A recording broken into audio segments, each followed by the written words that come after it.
Paul Lawrence Malone. I want to light these candles. Oh, yeah. I want to light these candles. That's good. I think I have... Yeah, I've got a lighter. Oh, yeah. Oh, you're ready. Okay. You will turn me into fire. You will turn me into war. I will give my life as openly as so many before. My worship of you, paradise, is sacrifice when entering the gate. Both are one and the same. I will soldier for you now. They have turned to idolatry. They have turned as infidels, commanded simply in the ways that they are slaves to hell. In our worship of you, only we the righteous see and enter through the gate. We are prophecy, and we soldier for you now to bring your justice of horrible beauty, love in the highest, most fundamental. It's the greatest thing I'll ever do and done.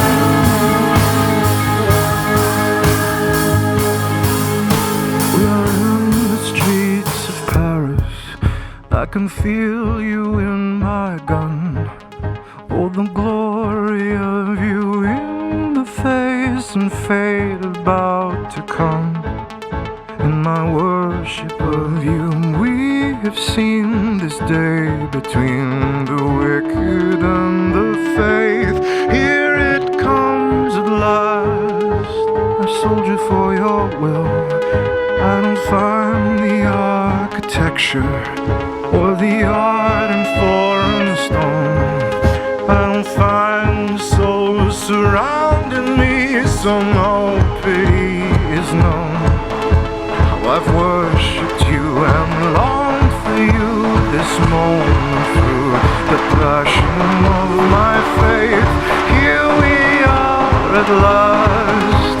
I will hold you now and kill and bring your justice of horrible beauty, love in the highest, most fundamental. It's the greatest thing I'll ever do and done.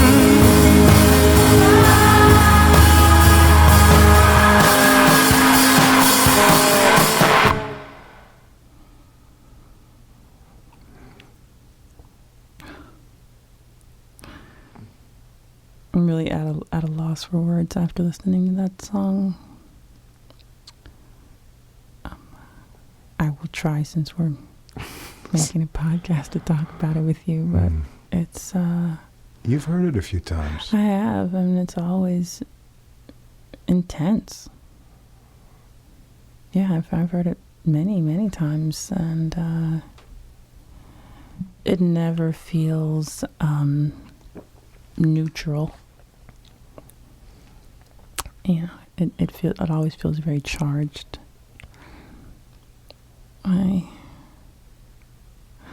remember listening to it before you told me anything about it. You know, and just thinking like, wow, it's like this tsunami of sound, and just really enjoying, you know, being kind of picked up by it and carried by it. And then when you told me more of the backstory and especially the perspective, I was, at first I was a little nervous, or I felt almost like guilty, like, oh, what does it mean about me that I like this song? Mm-hmm. And then I thought, what does it mean about Paul that he wrote this song? Right. And then I probably thought something to the effect of, like, wow, that to me it's an indication of real artistry when it makes you a little scared, a little nervous, and alive in the questions of existence. I wonder, I guess my question to you would be, you know, how did you find the courage or the trust to release this song, to share this song with other people, knowing that it might not be well received or well understood? Yeah, that's a good question. I think what you describe in your experience and the evolution of understanding the song is common for a lot of people. I don't know that when we hear a song, this is specific for a song, that the majority of people delve into it too deeply. It occurs to them as a catchy tune,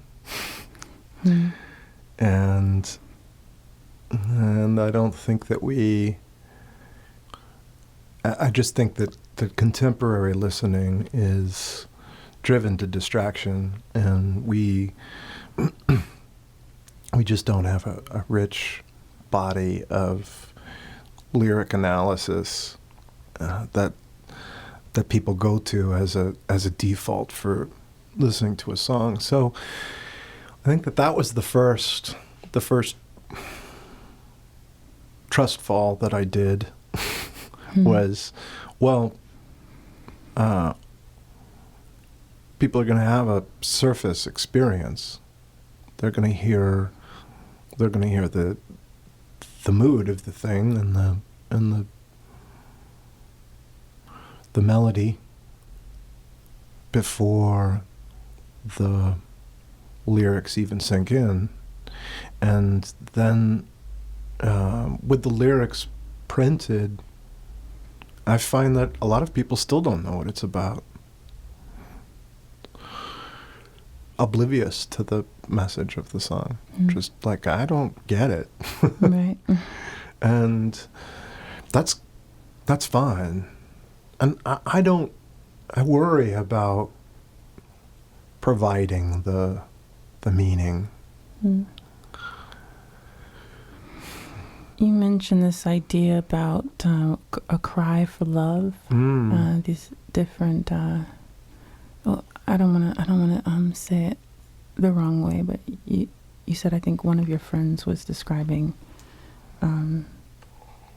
the events of 9/11 as a cry for love. Yeah. Yeah. If you can wrap your mind around it, it's actually a really interesting intellectual exercise. He was a Course in Miracles guy. Okay. And I think the idea was born out of one of the teachings from A Course in Miracles. Okay. And he was passionate about sharing it, and it's stuck with me that he challenged me to imagine the act of 9/11 as a cry for love, a great cry for love. I think it's such a powerful concept, and helps to close that maybe imagined or real distance between like the self and the other. Yeah. Right. And when I hear cry for love, as a mom, I think of a baby and trying to understand, when my son was just an infant, what the different cries were trying to indicate, that he might have, but they weren't, well-written essays or, like well-worded requests for milk or a diaper change or what have you, or just human touch. Yeah. So it makes me think of that as like at some level, at some very basic level, there is a language that's only crying. Yeah. Mm. Yeah. I love the way you put that, closing the distance between the self and the other. Mm. Yeah, and maybe it's real and maybe it's completely an illusion. I mean, I know there are a lot of schools of thought that would say, we are all each other, we are all mirrors for each other, Mm-hmm. that the whole idea of separation is an illusion. Just Yeah. utterly. I think of, just the planet Earth, and when it's seen from a distance, it's one round object. When I think of it in that way, it doesn't feel quite so like philosophical or even metaphysical or spiritual. It's like even based on physical evidence, like we are all one if we are on the planet Earth. Yeah. So however much distance we like to imagine between ourselves and the other life forms on this planet, there is a level of connection that we just simply cannot escape. Do we want to survive as a species? Do we want to thrive as a species? Do we want to see how much we can get away with within the universe? Or do we want to see how effectively we can fulfill our potential as a form of life?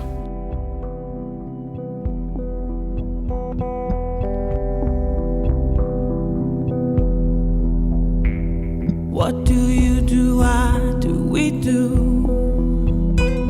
I'm not afraid to lie, I'm afraid to speak the truth.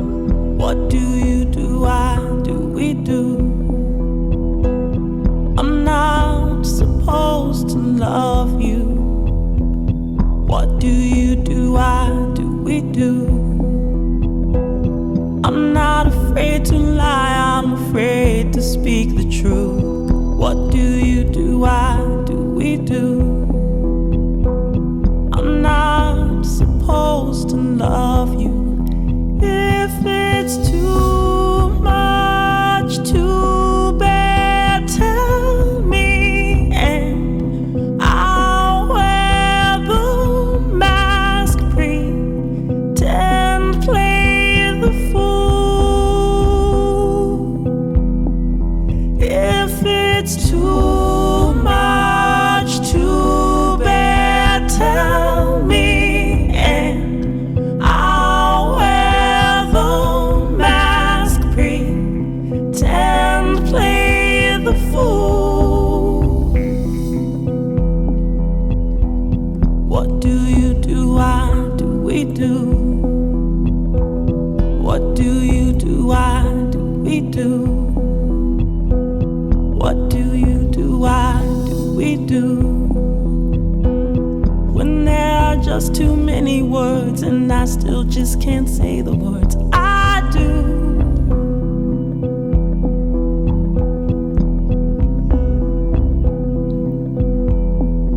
If it's too much to bear, tell me, and I'll wear the mask, pretend, play the fool. If it's too much to bear, tell me, and I'll wear the mask, pretend.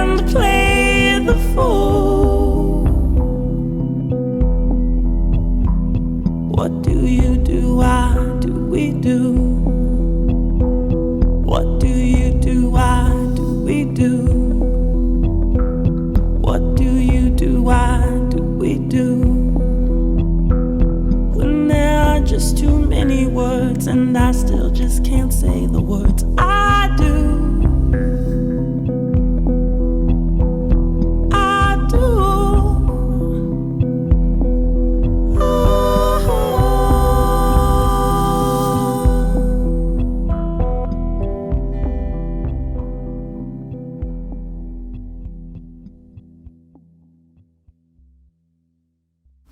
How much compassion can we summon?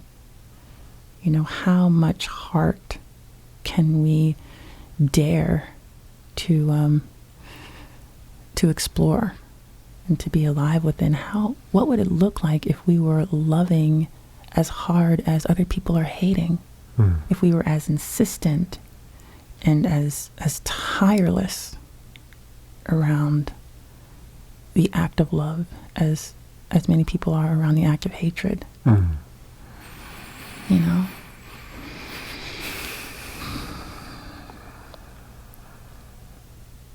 I would love to see that. I imagine hugathons as a new form of, you know, arms race. Yeah.